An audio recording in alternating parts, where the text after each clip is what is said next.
www.attableek.com, the reviver of Iman.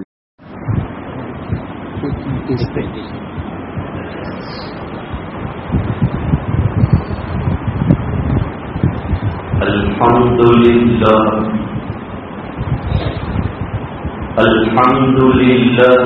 wa kafa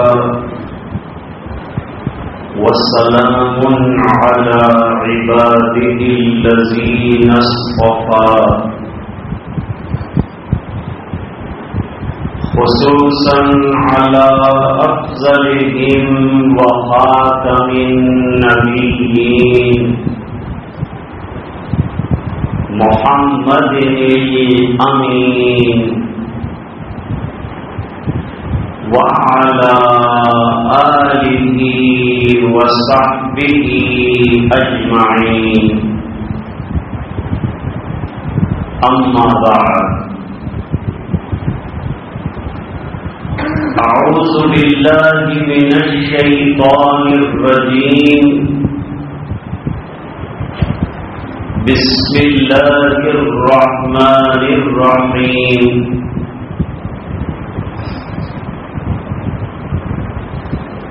ولا تحسبن الذين قتلوا في سبيل الله أمواتا بل أحياء عند ربهم يرزقون.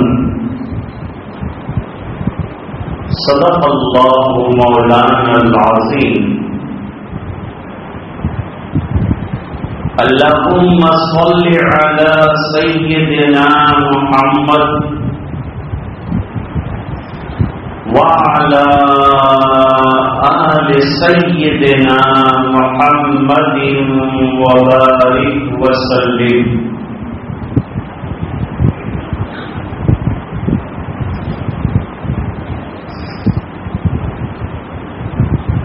محرم الحرام کا مہینہ جاری ہے.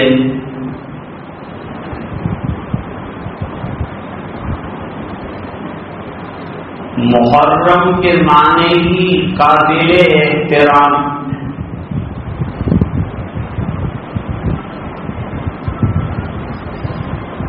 یہ مہینہ دنیا کی پیدائش کے دن سے قابل احترام.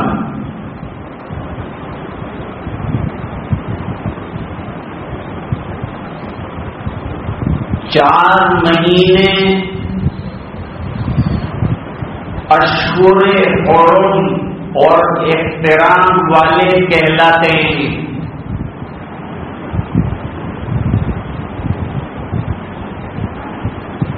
ذی قعدہ، ذی الحجہ، محرم الحرام اور ماہ رجب.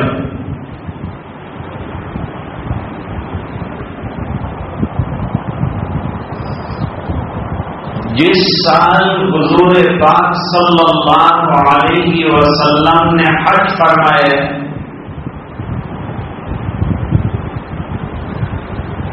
اس سال اعلان فرمایا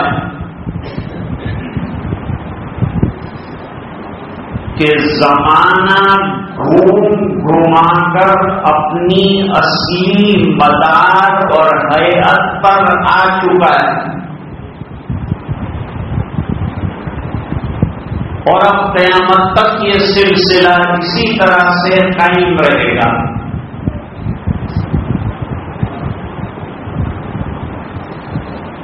محرم کا مہینہ اتنا عظمت والا ہے کہ اس کو حدیثوں میں شہر اللہ المحرم کا، اللہ کا مہینہ. جیسے رسول کے ساتھ اللہ کی نسبت لگاتے ہیں، اس طرح اس مہینے کے ساتھ اللہ کی نسبت نے اس کی عظمت میں اضافہ کیا ہے.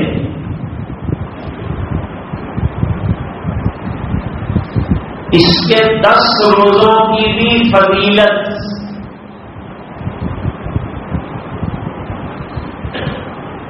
اور اس میں ایک دن آتا ہے عاشورہ، عاشورہ عشر سے نکلا ہے.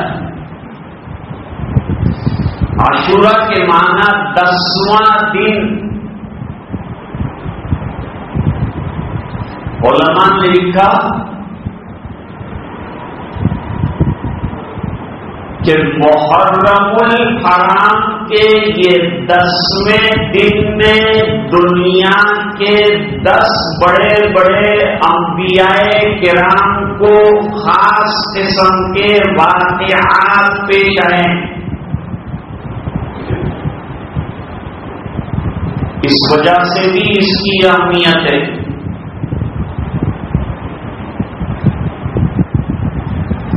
حضور پاک صلی اللہ علیہ وسلم عاشورہ کے روزے کا بڑا اہتمام فرماتے تھے. مکہ مکرمہ میں بھی عاشورہ کا روزہ رکھتے تھے اور مدینے آنے کے بعد بھی آپ نے عاشورہ کا روزہ رکھا تو دیکھا کہ یہود بھی روزہ رکھتے ہیں. روزہ سب امتوں میں رہا.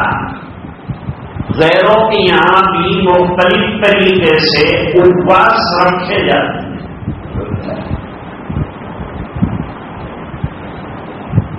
حضور نے پوچھا بھائی تم لوگ کیوں روزہ رکھتے ہو؟ تو انہوں نے جواب دیا کہ یہ وہ دن ہے جس میں اللہ تعالیٰ نے موسیٰ علیہ السلام اور ان کی قوم کو فرعون ظالم کی غلامی کے شکنجے سے آزادی دی. تو ہم بطور شکریہ کے روزہ رکھتے ہیں. حضور نے فرمایا ہم بھی حضرت موسیٰ علیہ السلام کو مانتے ہیں لہذا ہم بھی روزہ رکھیں گے.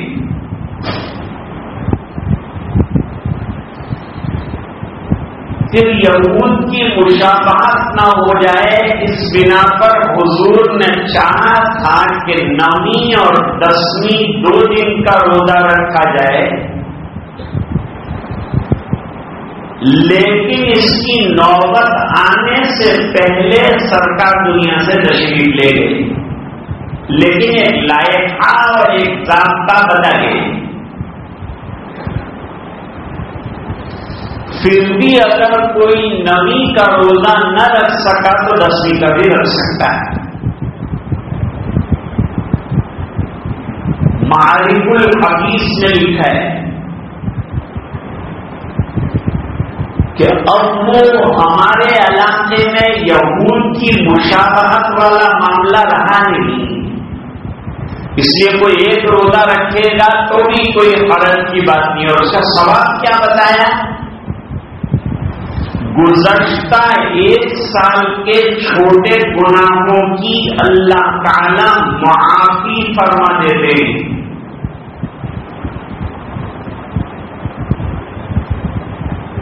تو اس دن میں پہلے سے بڑے بڑے واقعات پیش آئے.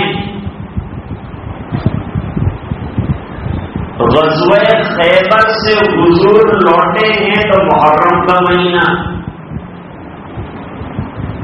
حضرت عثمان غنی سے آپ نے اپنی بیٹی کا عقد فرمایا تو محرم کا مہینہ.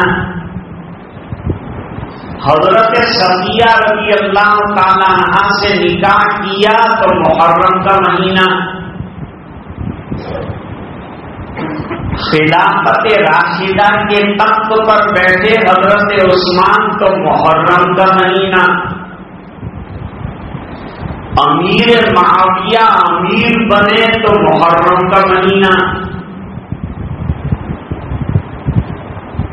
بہت سے واقعات پیش آئے. اس میں ایک واقعہ سیدنا حسین رضی اللہ تعالیٰ عنہ کی شہادت کا بھی پیش ہے.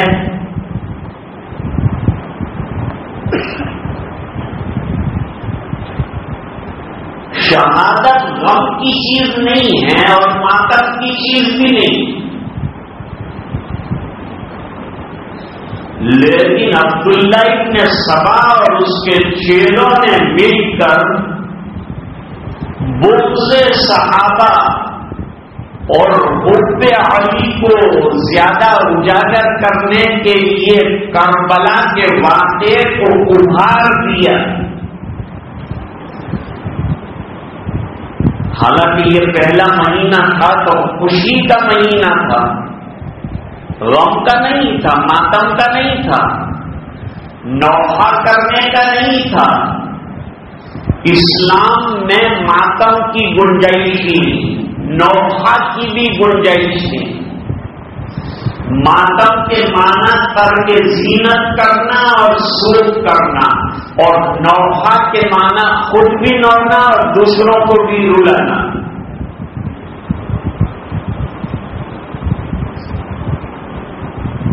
شہادت تو تمنا مومن، اور حضرت حسین رضی اللہ تعالیٰ عنہ شورائی نظام قائم کرنے کے لیے اپنے خاندان سمیت اپنے نانا کے دین کی بقا کے لیے خوشی خوشی شہید ہوئے. اور اللہ تعالیٰ نے شہداء کا بڑا مرتبہ رکھا ہے، بڑا مقام اللہ تعالیٰ نے ادا فرمایا ہے. شیعوں کی دیکھا دیکھی ہمارے لوگ بھی جو ہے وہ ماتم کرنے لگے.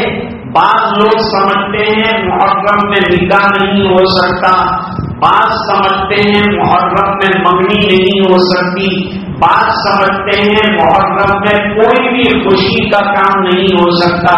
حالانکہ یہ سب اصل کے خلاف. شہادت حسین رضی اللہ تعالیٰ عنہ کا غم ہم کو بھی ہے، لیکن غم کو پال لینے کا مزاج ہمارا نہیں. غمگین ہونے کی گنجائش ہے. سیدنا حسین رضی اللہ تعالیٰ عنہ کو جس طرح سے اور آپ کے خاندان کو شہید کیا گیا، ہم لوگ اس کو غم کی نظر سے دیکھتے ہیں اور ہمیں بڑا دکھ ہے، اور ہمارا کلیجہ بھی منہ کو آتا ہے کہ نواسہ رسول کے ساتھ یہ معاملہ کیا گیا.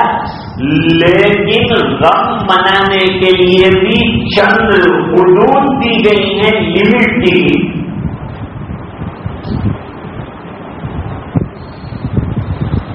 ہمارے راندیر میں شیخ الحدیث حضرت مولانا احمد اللہ صاحب رحمت اللہ علیہ برسوں انہوں نے گجرات میں کام کیا اور رد بدعات کے لیے بڑا ہدف انہوں نے اٹھایا.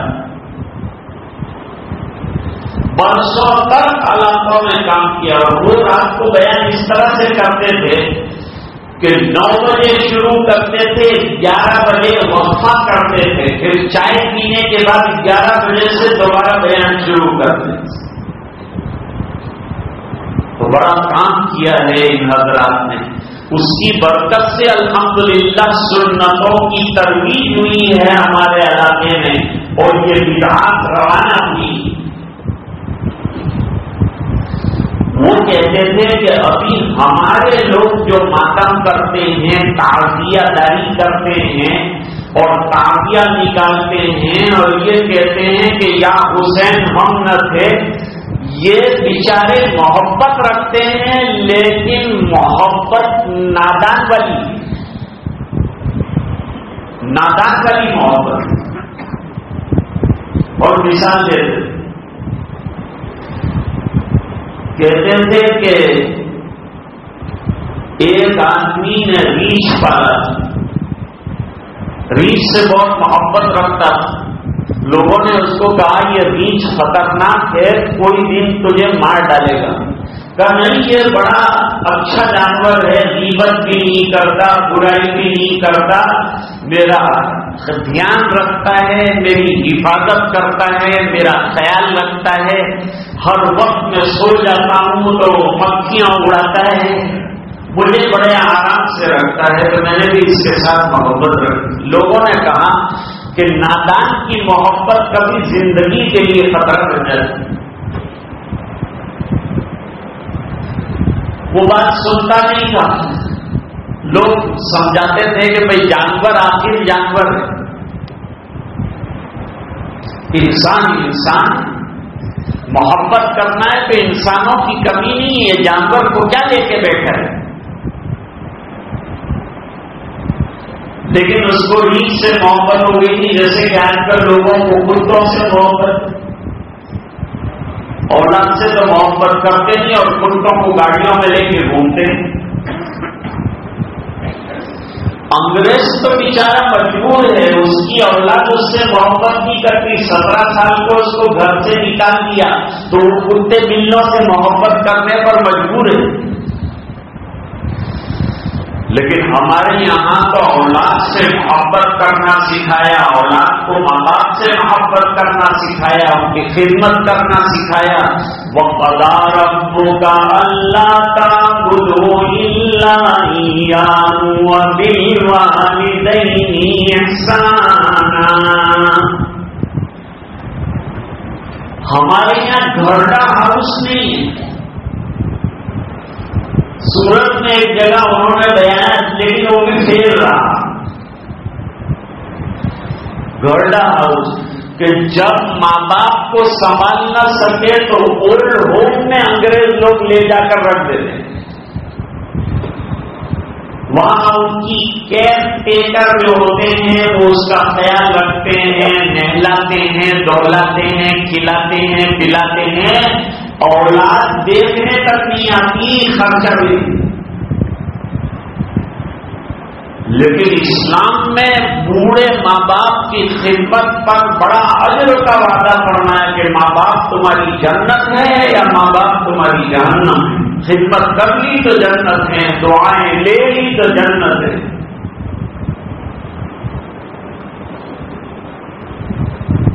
خیر، ایک مرتبہ وہ لیٹا ہوا تھا اور گیت جو ہے وہ بیٹھا ہوا. اب اس کے سر پہ بار بار مکھیاں جو ہے آتی تھی. ہندوستان کے سیاسی لوگوں کی طرح یہاں کی مکھیاں بھی ضدی ہے. جتنا بھی ہٹاؤ پھر آتی.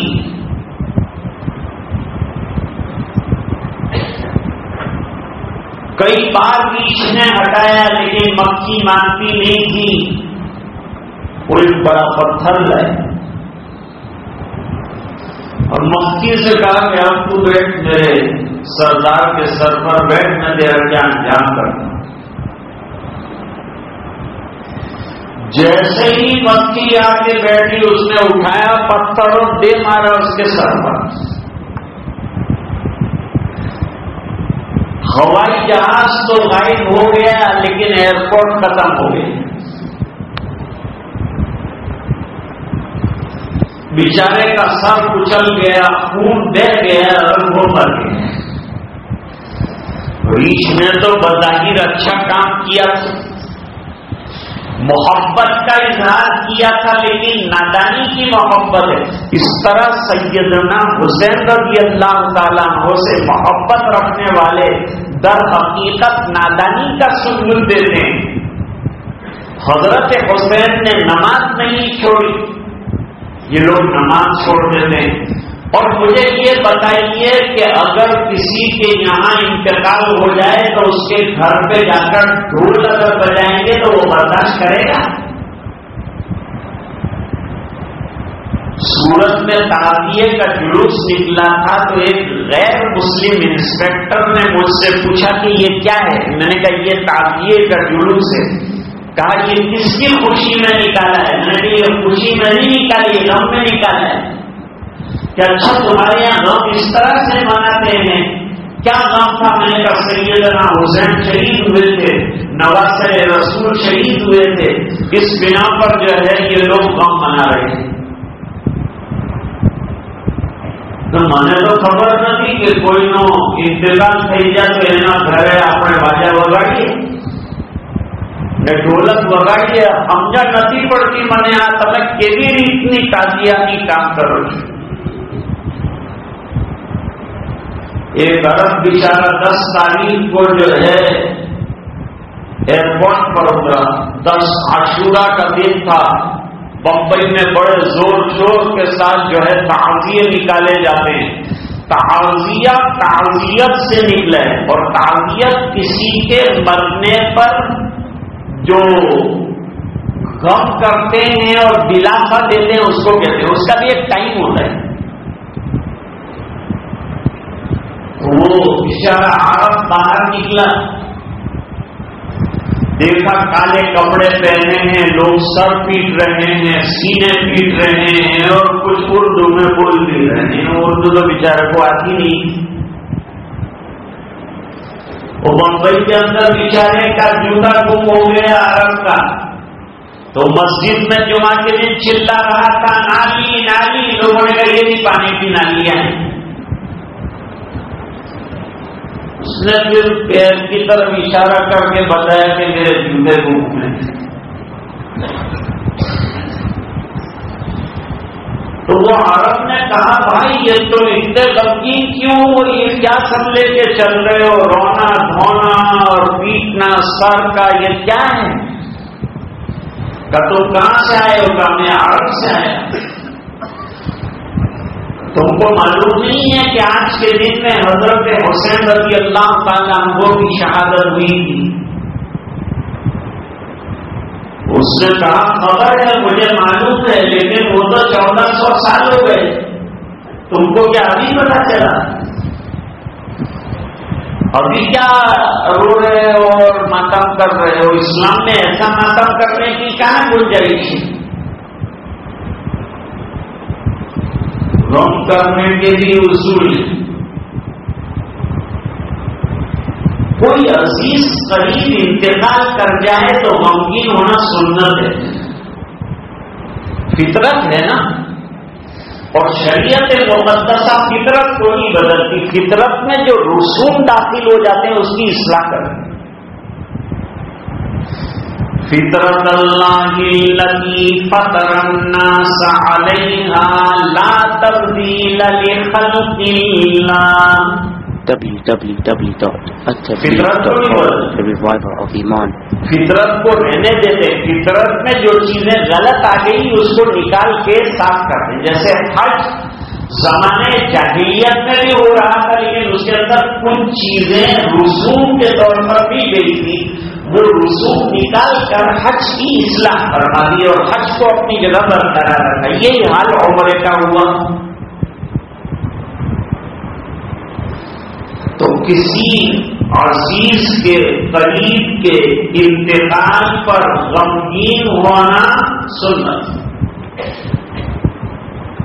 ہم کو پتا چلا ہمارا فلاں عزیز انتقال کر گیا, ہم غمگین ہو گئے, دکھ ہوا, ہمارے چہرے پر غم کے آثار ظاہر ہوئے, کوئی بات نہیں, ہونا چاہیے. انسان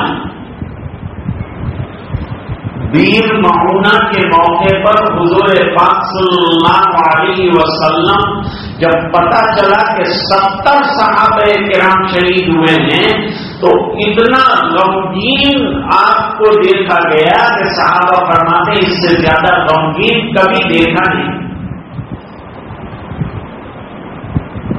دوسرا درجہ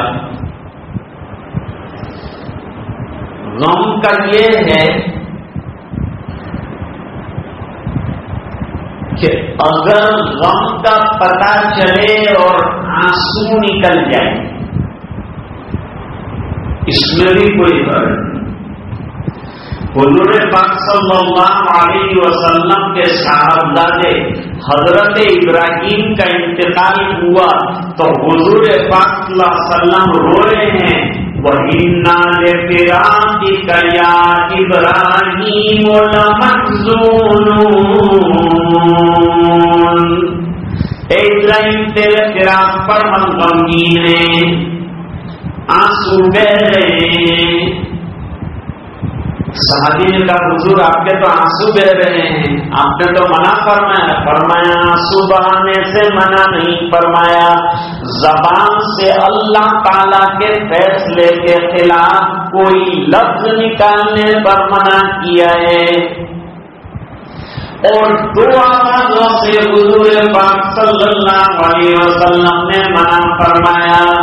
ایک تو رونے میں زور زور سے پکار پکار کر رونا، اس سے منع فرمایا. دوسری بانسری کی احمقانہ آواز سے روکا.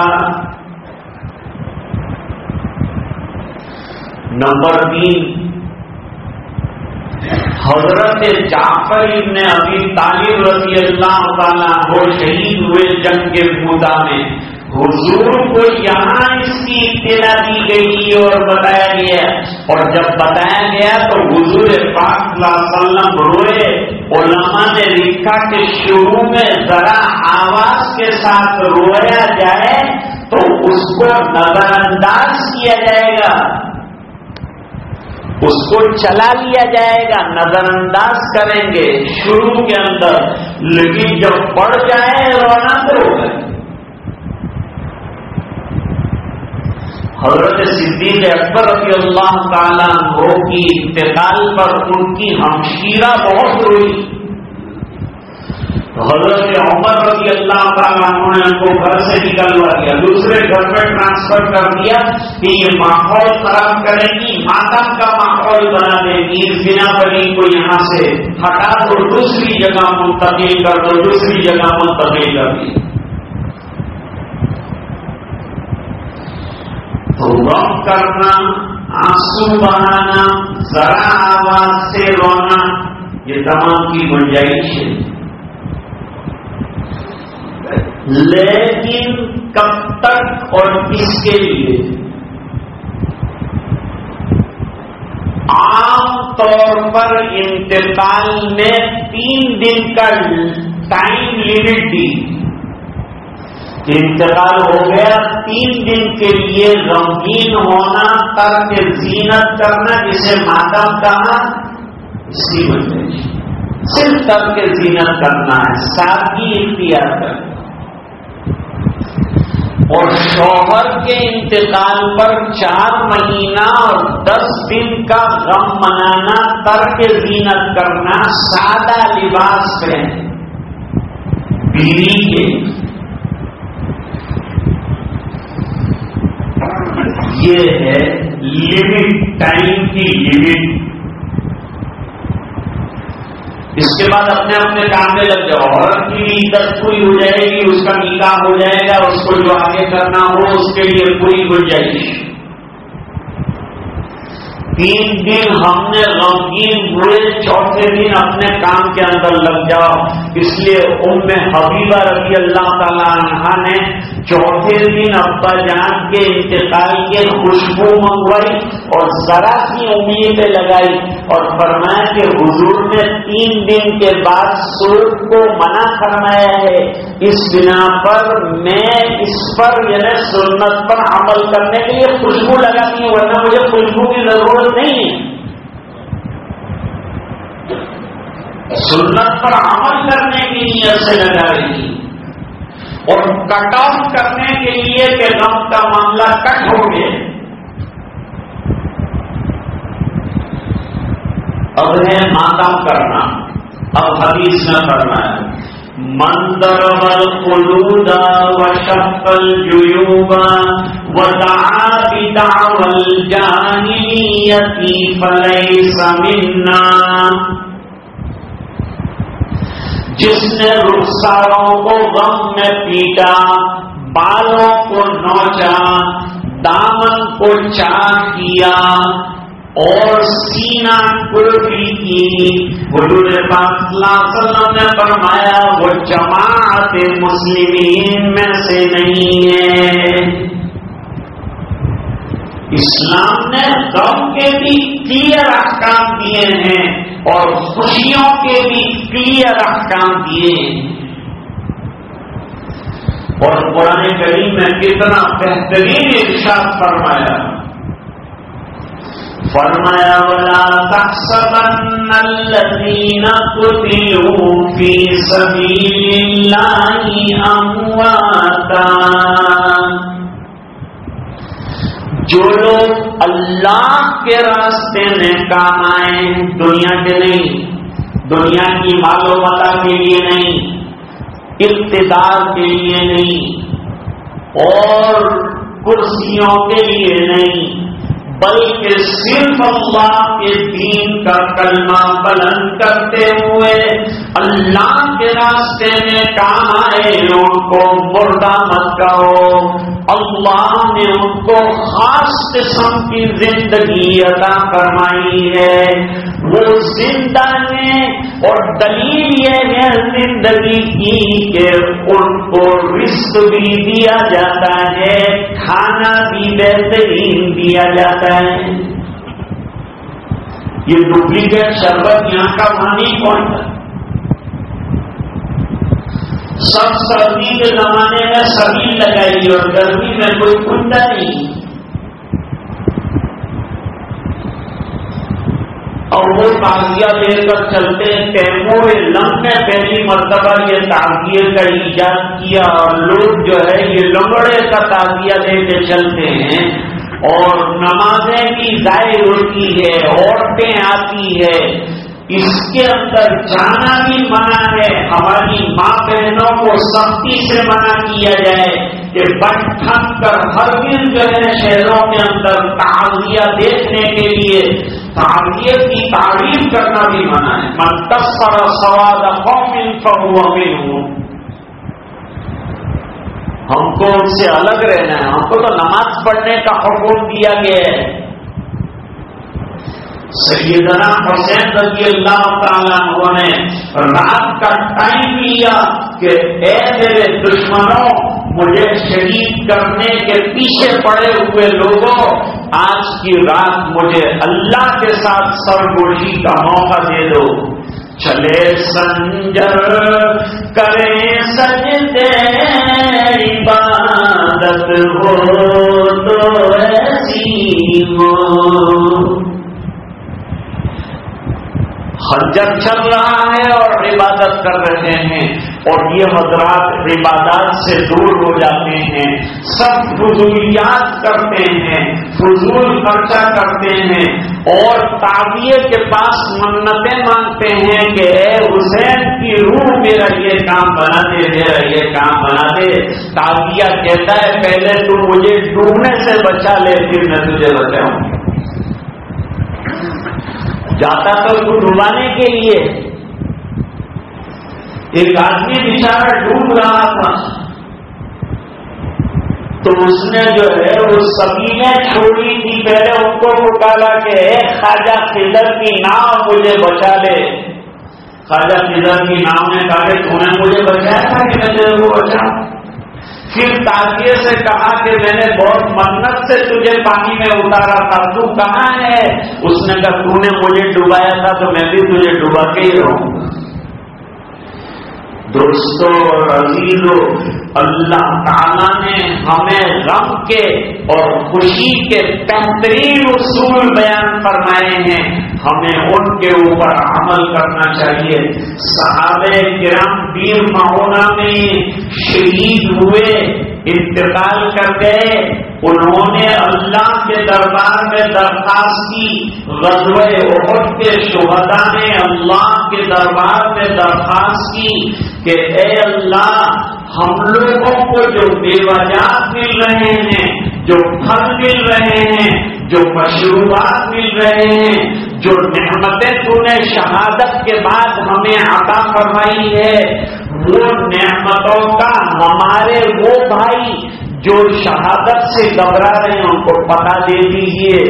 اللہ تعالیٰ نے فرمایا میں اطلاع دیتا ہوں، اللہ تعالیٰ نے اطلاع دی، وَلَا تَحْسَبَنَّ الَّذِينَ قُتِلُوا فِي سَبِيلِ اللَّهِ أَمْوَاتًا، اللہ کے راستے میں جو لوگ کام آئے ہیں ان کو مردہ مت کریے، ان کو ایک خاص قسم کی حیات برزخی اللہ تعالیٰ نے عطا فرمائی ہے جو دوسرے مردوں سے بالکل مختلف ہے۔ اور فرمایا کہ اللہ نے عرش کے نیچے تندیلیں لٹکائی ہیں، ان تندیلوں میں پرندے رکھتے ہیں، ہوائی جہاز رکھے ہیں، وہ ہوائی جہاز کی ڈرائیونگ سیٹ پر شہداء کو بٹھا دیا جاتا ہے، اور وہ شہداء پوری جتنی جنتیں ہیں تمام جنتوں میں بلا کسی ویزا اور پاسپورٹ کے جاتے ہیں اور وہاں کی نعمتوں سے استفادہ کرتے ہیں۔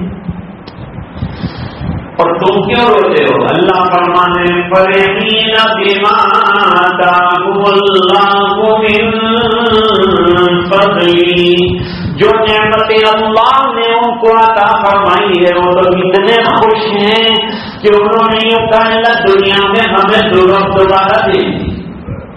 ارے دوبارہ دنیا میں آ کر کیا کرو گے؟